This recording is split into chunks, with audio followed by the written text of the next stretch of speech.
Yay! Mais um Papo Cabelo no ar aqui no canal da Sala Online. E hoje a gente vai conversar com a Bruna Ortega. Ela é especialista em tendência de comportamento, de beleza. Gente, eu nem sabia que essa profissão existia, mas eu já quero também ter essa profissão que é maravilhosa. Imagina saber tudo que vai bombar no mundo, que a gente vai querer, consumir, desejar. E a conversa com a Bruna, que trabalha na WGSN, que é um lugar que faz essas pesquisas de tendência, faz todo sentido agora, nesse momento de mundo em que a gente está vivendo. O que será que muda no nosso comportamento como consumidor pós-pandemia? Vamos descobrir agora! Bruna, bem-vinda, obrigada por estar aqui nessa doideira online. Eu que agradeço o convite da Sala Online, é um prazer estar aqui com vocês nesse papo. Ai, que amor. Bru, antes da gente começar as perguntas de fato, eu preciso que você explique pra gente como é trabalhar pesquisando tendência. Tipo assim, basicamente você sabe tudo que vai acontecer no mundo antes de todo mundo, é isso? Olha, eu posso dizer que sim. Olha! Na verdade, quando a gente fala de previsão de tendências, a gente pensa em algo muito distante da realidade, algo que não existe, mas não é bem assim. Na verdade, o estudo de tendências, ele é uma recorrência de padrões, principalmente de comportamentos que a gente está vendo ao redor do mundo. A gente faz essa recorrência de padrões, agrupa isso em pequenas tendências e apresenta para as pessoas. Hoje, quem acessa esse tipo de conteúdo da gente é a indústria, né? Que você pode imaginar que precisam antecipar as tendências com pelo menos 2 anos, né? Para você desenvolver um produto novo ou conversar com um determinado tipo de público, você precisa saber antes daquilo ser lançado, né? Mas em que outros lugares você entende que essa pesquisa de tendência é importante? Eu acredito que a pesquisa de tendência seja importante para todas as pessoas. Hoje ainda é uma informação privilegiada, né? Existe uma plataforma ali por trás de assinatura onde as pessoas têm acesso a esse conteúdo. Mas se eu fosse uma influenciadora como você, por exemplo, adoraria ter acesso a esse conteúdo para saber até que tipo de assunto eu trago para o consumidor, quais são as pautas que são importantes para ele agora. Então, acho que esse tipo de sensibilidade a pesquisa de tendência traz, sabe? Traz um radar, um cheiro do que as pessoas querem, para onde elas estão olhando. Isso traz muita segurança, né, para todos os tipos de pessoas. Então, eu, assim, não acho que existe um caminho único, mas eu acho que seria legal todo mundo ter acesso a isso. Eu queria muito, pessoalmente, entender como é que se pesquisa uma tendência. É na internet? É seguindo pessoas? Porque, né, me parece algo meio insano, assim. A gente tem pessoas na nossa equipe de todos os tipos de backgrounds, antropólogos, psicólogos, fotógrafos, pessoas da indústria de arte, de beleza, de moda. A gente olha expressões artísticas, a gente escuta de fato o que as pessoas falam nas ruas, nós lemos muito, né, reportes que estão sendo lançados o tempo todo. E aí, através dessa decodificação, né, de entender o que está por trás da vontade das pessoas, a gente consegue prever quais vão ser esses produtos do futuro, ou enfim, qualquer outro tipo de tendência. Teve alguma tendência, assim, recente que você detectou de beleza que, sei lá, a gente está usando hoje em dia já? O que acontece, né? A gente está vivendo um momento muito específico do mundo, né? A gente está passando pelo coronavírus, uma pandemia, e várias das tendências que a gente previa para daqui a alguns anos foram adiantadas por conta da pandemia, né? Uma das coisas mais importantes que a WGSN prevê até para depois da pandemia, eu não sei se isso está acontecendo com você, Carol, mas comigo tá. O momento que eu tomo banho é o meu momento de autocuidado, porque ele é aquela beleza acessível, né? Todo mundo pode tomar banho, né? Sim. Então, a gente vê até depois da pandemia, uma das tendências que a gente prevê para depois desse momento é que o banho ele vai ganhar uma nova importância. A gente vai ver uma série de produtos chegando com o fim de tornar o prazer do banho um momento especial, com uma fragrância, com um produto que ajude você a dormir melhor, a você se acalmar, por exemplo. Então, um benefício extra do que a gente já espera de um produto para tomar banho. Porque esse é o único momento que a gente tem com a gente mesmo. Eu que tenho um bebê em casa, é o meu momento comigo, que ninguém me interrompe. Então, o banho, ele vai se tornar um foco. Realmente, a gente vai ver uma série de produtos chegando aí na indústria para poder trazer esse momento de bem-estar para as pessoas. Eu tô amando saber dessa tendência já. Já vou começar a investir em produto de banho já, pelo amor de Deus. E uma outra coisa que eu acho que também tá rolando, Bruna, é o fato das pessoas estarem mais ligadas consigo mesmas por dentro, assim, de parar e pensar nas suas emoções, nas suas sensações. Enfim, você acha que isso de alguma forma também vai refletir na beleza, nos comportamentos de beleza? Eu acredito que sim. Eu acho que a gente está vivendo um momento mais espiritual das coisas, né? A gente está tendo tempo da gente pensar no que é importante pra gente, quem são as pessoas, as relações que a gente quer manter e até mesmo as coisas que a gente quer comprar, né? Quem pode? A gente sabe que a gente, como eu falei, aqui no Brasil a gente tem, isso tem a ver com tendência, né? Olhar para o momento econômico e também decodificar isso para entender alguns padrões, mas nesse momento a gente está repensando tudo que a gente consome, a forma como a gente se relaciona, é uma série de conceitos, né, que a gente está tendo um pouco mais de tempo de refletir sobre isso.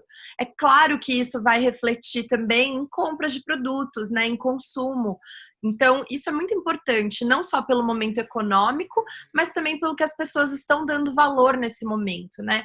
Eu não sei você, mas quantas coisas você olhou ao redor, né, nesse momento da pandemia e pensou, nossa, por que eu tenho isso? Talvez eu nem use isso mais, talvez eu vá usar isso daqui a um ano ou mais. A gente tá num momento de incerteza. Então, esse momento que a gente tá vendo faz a gente repensar em tudo mesmo e com certeza vai impactar em consumo de beleza. Existe uma pesquisa que aconteceu na China pós-pandemia e eles perceberam que durante o período da pandemia as pessoas consumiram 30% menos de dermocosméticos, de produtos para pele. Mas em comparação, os chineses passaram 300% mais tempo nas redes sociais lendo sobre cosméticos, que é o que você acabou de me falar, né? Sim, entendendo mais sobre esses produtos. Então, esse momento não é só de repensar consumo, é da gente se educar. As pessoas estão muito mais tempo na internet, muito mais tempo nas redes sociais, né? Entendendo esses conceitos, entendendo os ingredientes, entendendo o que elas querem, o que elas precisam de fato. Então, realmente existe um momento de repensar em tudo. Como é que ficam as redes sociais? Porque assim, eu ando vendo, e aí estou me baseando exclusivamente na minha timeline, né? Muito mais gente se expressando através das redes sociais, mais do que o normal, porque, enfim, é a janela que a gente tem para o mundo, e eu tô vendo cada vez mais uma pegada natural. Será que isso é um passo para a democratização da beleza?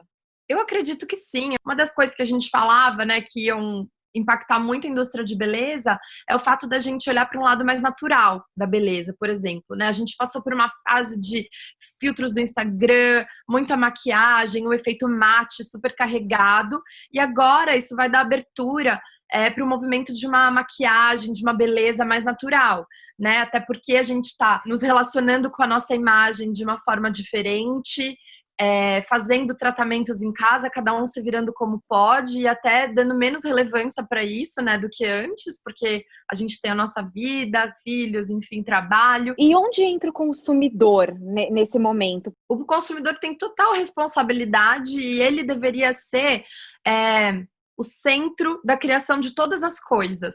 Então, a Salon Online é um exemplo claro, né, de uma marca que lança produtos pensando em movimentos atuais, né? Então, hoje, por exemplo, quando a gente fala da transição capilar, né, que é um movimento bem importante, a gente sabe que é uma marca que está de olho nesses movimentos e está criando produtos que se adequem a essa nova realidade da consumidora, né? Então, eu acho isso super importante. E o consumidor, ele tem que ter essa voz ativa. As marcas mais inteligentes e as que mais prosperam são aquelas que escutam o que os consumidores estão dizendo, né? Não só nas redes sociais, mas também de outras formas.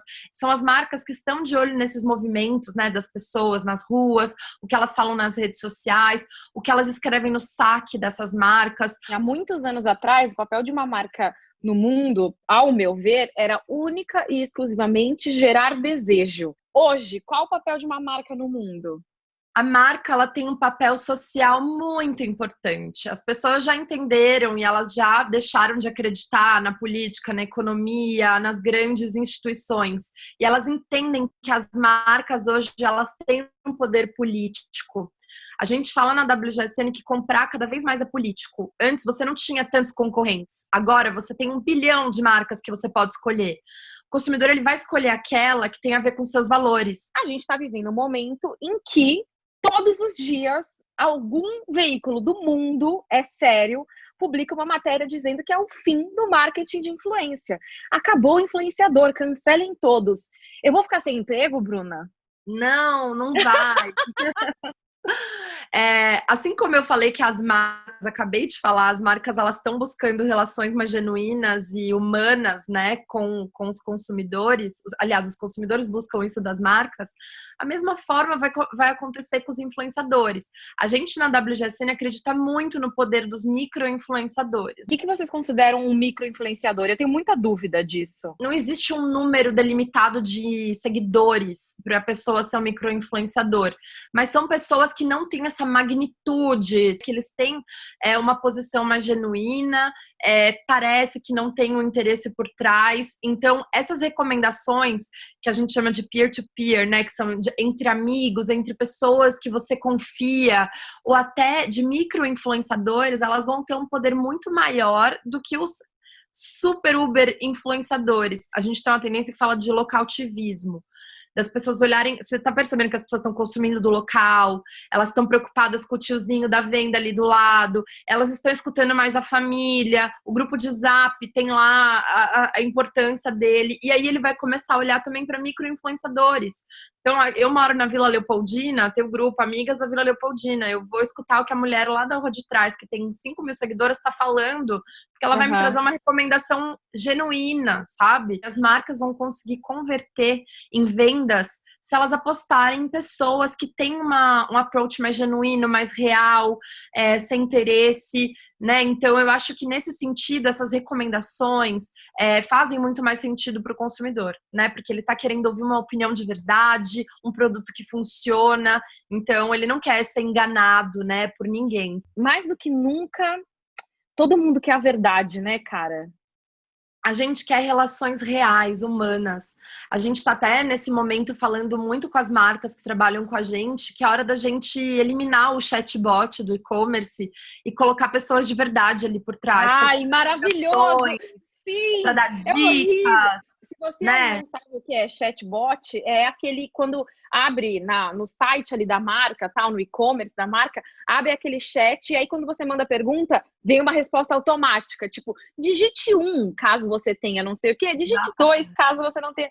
Ô, Bru, inclusive essa coisa robotizada, eu vou ter que usar o exemplo da marca mais uma vez, porque é fato, assim, a Salonline já não usa mais robô para nada, é tudo humano. Então, quando você tá lá, né, com alguma dúvida e manda uma mensagem, você vai falar com uma pessoa e não com um robô. Isso é muito bom, né? Isso é muito bom. A gente está vivendo um momento que a gente está transparente, né? As pessoas estão fazendo Zoom, videochamadas para poder socializar, para poder trabalhar.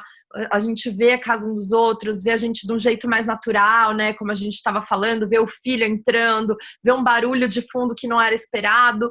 Isso tudo traz um lado mais humano das pessoas. Então, a gente vai querer isso depois da pandemia também. A gente vai querer que essas relações sejam repensadas e a gente fala sobre influência dessa forma, fala sobre marcas dessa forma. Então, de uma maneira geral, esse é o caminho que a gente deve seguir. Eu sei que você já falou de um monte de tendência que pós-pandemia, pós-Covid-19, são fortes na nossa vida, né? Eu queria saber se existe alguma outra que ia ser legal a gente saber, e eu quero saber se o pijama vai virar moda. Eu tô quase já virou! A gente viu um aumento de vendas absurdo na categoria de loungewear e roupas mais confortáveis. Afinal, eu aposto que você deve estar 2 meses sem usar calça jeans, como eu. Nossa, há 2 meses sem colocar um sapato, sem ser chinelo, Bruna. Exatamente. A gente está buscando muito esse conforto, gente. Isso vai perdurar muito tempo depois da pandemia. Em relação à beleza, tem o banho que eu falei para vocês, mas tem um ponto muito importante para a gente falar de beleza, que é a higiene. Se antes a gente olhava para outros movimentos que estavam em primeiro lugar, como a sustentabilidade, que vai continuar sendo uma prioridade, eu acho que nunca mais vai deixar de ser uma prioridade, na verdade, a gente passa a colocar a higiene em primeiro lugar quando a gente fala de beleza. Então, eu vou dar alguns exemplos para vocês. Quando a gente vai, por exemplo, numa loja e experimenta uma maquiagem, por exemplo, a gente encosta naquele tester, Sim! dedo, por exemplo, né? Então, agora a gente vai de fato ver uma mudança nesse sentido no varejo, vendo que esses testers vão ser individuais, né, através de microampolas, ou aqueles testes de revista que você levanta a tampinha e sente o cheiro do perfume. Então, algo muito individualizado, pensado na higiene. E a gente também vai ver os produtos, né, com ingredientes que são antibacterianos, antivirais. A gente vai ver os produtos de pump, ao invés daquela espatulinha que a gente pega que usa para pegar o creme. Tudo isso pensando na higiene desses produtos e como eles fazem para continuarem o mais intactos possível para que a gente não se contamine ou não contamine o produto.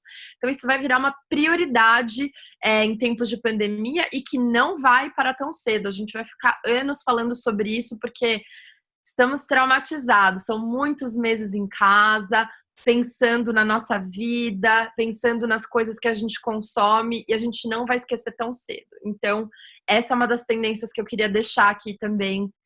Olha, Bruna, o que eu posso te falar? Obrigada. Obrigada por dividir todo esse conhecimento aqui.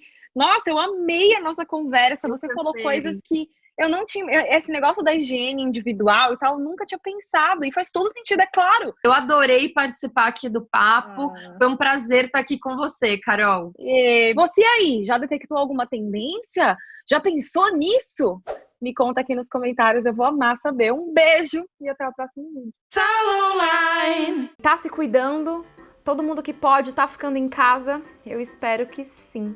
Nesse momento em que o banho é tão importante, em que o autocuidado é tão importante, eu sugiro que você dê um pulo lá na loja Salonline. Tem um monte de produto legal, com certeza você vai encontrar algum que foi assim, feito especialmente para você. E tem sempre um monte de oferta bacana e eles entregam em todo o Brasil. Se joga lá.